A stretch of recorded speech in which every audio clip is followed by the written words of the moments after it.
So I want to explain something to everyone, and I know some people are set in their own beliefs and opinions, which is fine. Today I want to present to you what my belief is and my opinion, and I only base this on the information I have gathered over the years. So what I have to say will be in the form of an educated guess, if that helps. I don't want you guys to look at me as Mr. Right. I really just want you guys to consider what may be the true nature of things. Here's what I think. I think the world we are living in and everything that is happening is part reality and part fiction. For example, we've all grown up believing that our Earth has only one sun. If it becomes a fact that we really have two suns, one that we can't identify yet, then we are really only living in half of that reality. Do you see? What we know about the sky or the heavens is simply based on what we can see. So we've created telescopes to see further or to take a closer look. We use mathematics. We use detection equipment off the planet, in the sky, on the ground, and under the ground, to detect particles that come from outside of our planet. I'm going to try and make this as simple and as crystal clear as I can.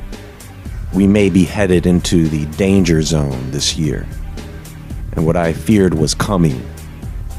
Only God can hold it back. Just one thing could be the cause of everything that is happening today. Something far away that we can't even point out. Most Milky Way stars are single. Common wisdom among astronomers holds that most star systems in the Milky Way are multiple, consisting of two or more stars in orbit around each other. Common wisdom is wrong. A new study by Charles Latta of the Harvard-Smithsonian Center for Astrophysics demonstrates that most star systems are made up of single stars. Keep in mind, there are several different types of stars, and what they are really talking about here are red dwarf stars. Among very massive stars, known as O and B type stars, 80% of the systems are thought to be multiple. But these very bright stars are exceedingly rare. Slightly more than half of all the fainter sun-like stars are multiples. However, only about 25% of red dwarf stars have companions, combined with the fact that about 85% of all stars that exist in the Milky Way are red dwarfs.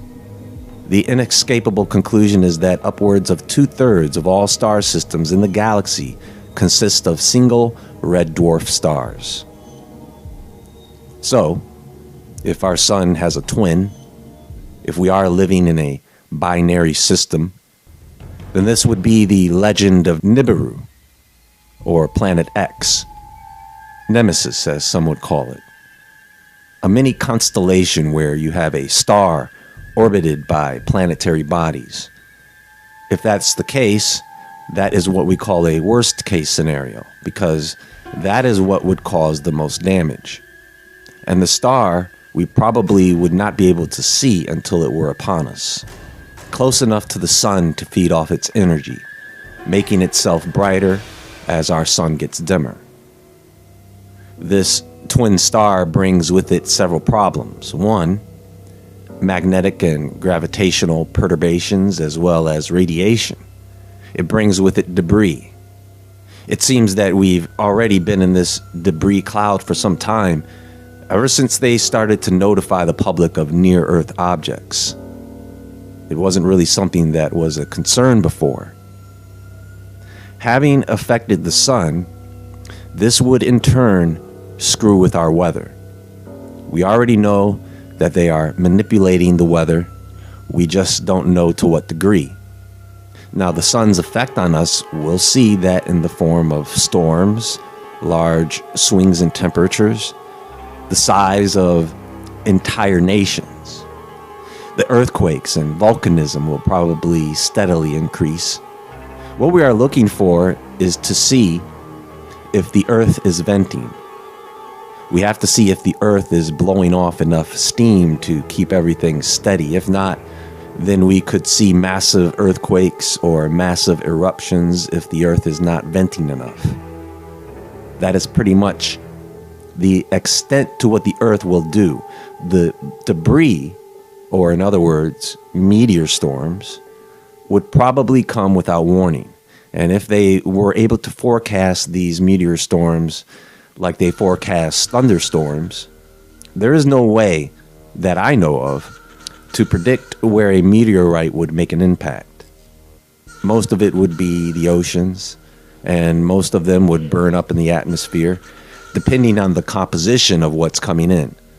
We really don't know the amount of damage any one impact will make. So, what they have been doing this whole time is prepping the Earth for these major events. If you look at everything they have done up to this point, it can be linked back to this object. Climate change, of course, and everything that goes with it can be linked to that object.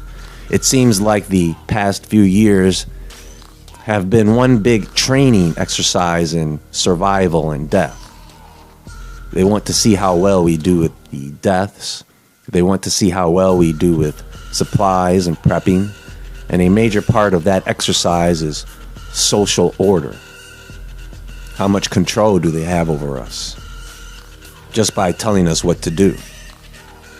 Wear a mask, stand 6 feet apart. Here, take this thing we made in the lab in literally 2 days. You don't know what's in it, but you'll take it anyways. Because you care, don't you? You want to keep your job, don't you? You see, there are demonic forces that want to see us all destroyed. But people, for the most part, the evil elites, they are more concerned about self-preservation. They know that if they can keep their families going, they can always rebuild things. This object doesn't give anybody a choice about who lives or who dies. And yes, viruses as well can be linked to meteorites. So if there is a significant increase in meteorite impacts, they could be carrying pathogenic organisms, in theory mostly. But listen to this. All RNA and DNA base types are found in meteorites, study claims. The discovery could add weight to the hypothesis that the building blocks of life on Earth originally came from space, but some scientists note the possibility of contamination. All 5 nucleobases that make up DNA and RNA have now been detected in meteorite samples, according to a study published yesterday in Nature Communications. The work used recently developed techniques to identify not only adenine and guanine, which had previously been identified in samples from some of the same meteorites, but also cytosine, uracil, and thymine, supporting the idea that the precursors of life could have come from space. Comets passing by us have been linked to the time of certain outbreaks.